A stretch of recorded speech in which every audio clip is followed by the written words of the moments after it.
Olá, povo de Deus, terça-feira, 24 de janeiro de 2023, São Francisco de Sales, terceira semana do tempo comum. A nossa aplicação de hoje é a partir de Hebreus 10, de 1 a 10, Marcos 3, 31, 35. Irmãos, a lei possui apenas o esboço dos bens futuros e não o modelo real das coisas.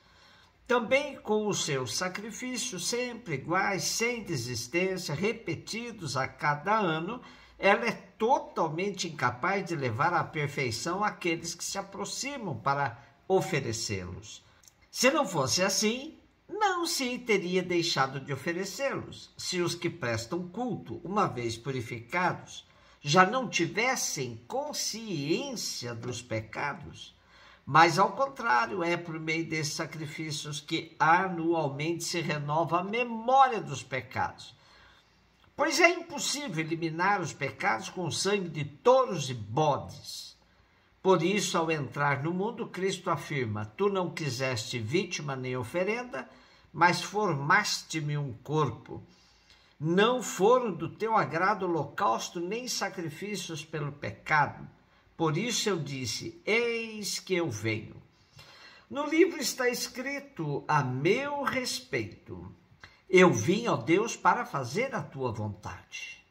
Depois de dizer, tu não quiseste nem te agradaram vítimas, oferendas, holocaustos, sacrifícios pelo pecado, coisas oferecidas segundo a lei, ele acrescenta, eu vim para fazer a tua vontade.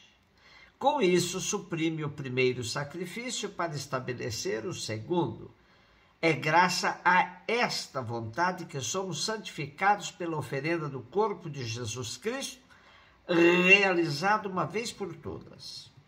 O autor da carta aos Hebreus afirma com toda clareza a ineficácia da lei, que para ele não passa de mero esboço de sombra dos bens futuros. Juntamente com a ineficácia da lei, ele coloca a incapacidade de os sacrifícios de realizar aquilo ao qual se propõe o perdão dos pecados.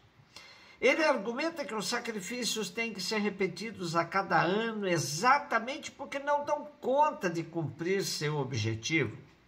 O pior é que os sacrifícios servem para relembrar os pecados, pois uma vez que não os apagam, eles permanecem na consciência dos pecadores.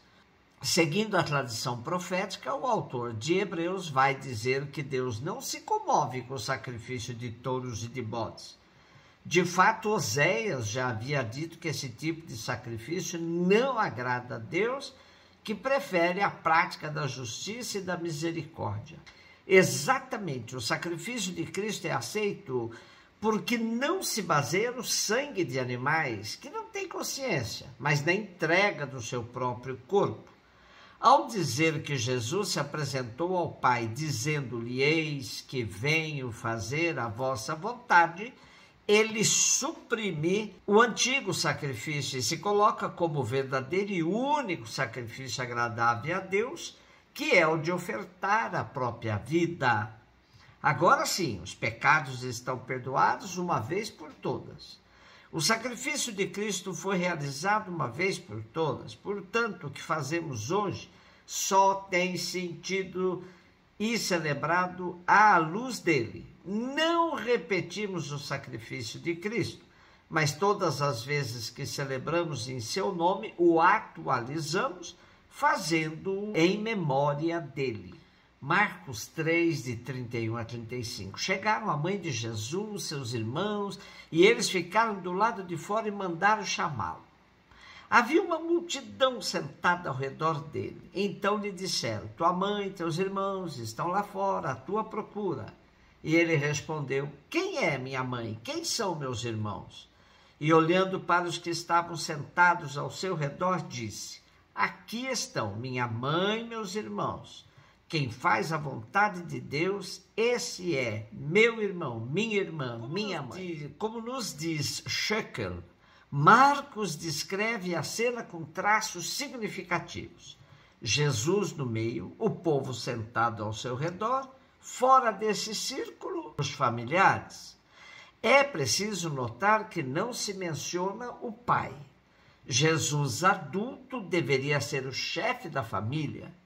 Quer dizer, os seguidores relegaram a segundo lugar a família, separando Jesus dos seus. Quem tem mais direito? A família quer romper o círculo, reclama seu parente famoso.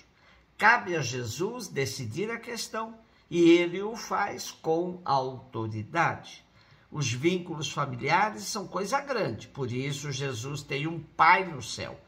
Está criando uma nova família definida pelo cumprimento da vontade de Deus. Era normal na família que todos acatassem a autoridade do pai. Claro que Maria entendeu muito bem isso, ela que desde o começo havia dito: eis aqui a serva do Senhor, faça-se em mim a vossa vontade. Porém, essa atitude de Jesus não deixa de nos questionar sobre o papel da família na vida dos cristãos e cristãs. Nem sempre temos família que entende o que é viver fazendo a vontade de Deus. Por isso, há uma responsabilidade pessoal e intransferível no cumprimento do plano de Deus em nossa vida. Em muitas circunstâncias, encontramos famílias que são verdadeiros obstáculos a alguns de seus membros na realização de sua vocação. Entre aqueles que assumiram alguma luta concreta no âmbito social e político, não raras vezes a família se interpõe por medo de que possa acontecer alguma coisa com esse seu membro. A vida missionária, que exige um deixar radical de tudo que nos prende, também enfrenta questionamentos da família. Jesus tinha claro que a família não é definida somente pela consanguinidade, mas sobretudo pelo foco que se tem na vida, pelo anseio de se viver radicalmente a vontade do Pai. Celebramos hoje São Francisco de Sales, que mereceu do Papa Francisco uma carta apostólica por ocasião do 4º centenário de sua morte. Aproveito desse escrito para destacar uma reflexão do próprio São Francisco, relatada pelo Papa, sobre o sentido da verdadeira devoção. Diz São Francisco: quem se consagra ao jejum pensará que é devoto porque não come, enquanto tem o coração cheio de rancor. E enquanto não se permite banhar a língua no vinho, nem sequer na água, por amor à sobriedade, não sentirá qualquer escrúpulo em mergulhá-la no sangue do próximo com a maledicência e calúnia.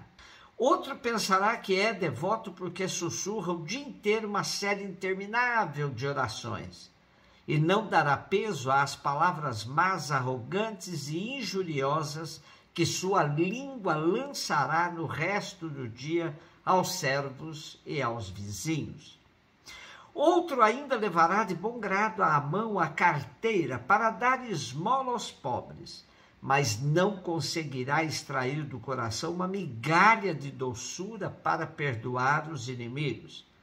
E outrem, por sua vez, perdoará os inimigos, mas pagar as dívidas nem lhe passará pela cabeça, será preciso o tribunal.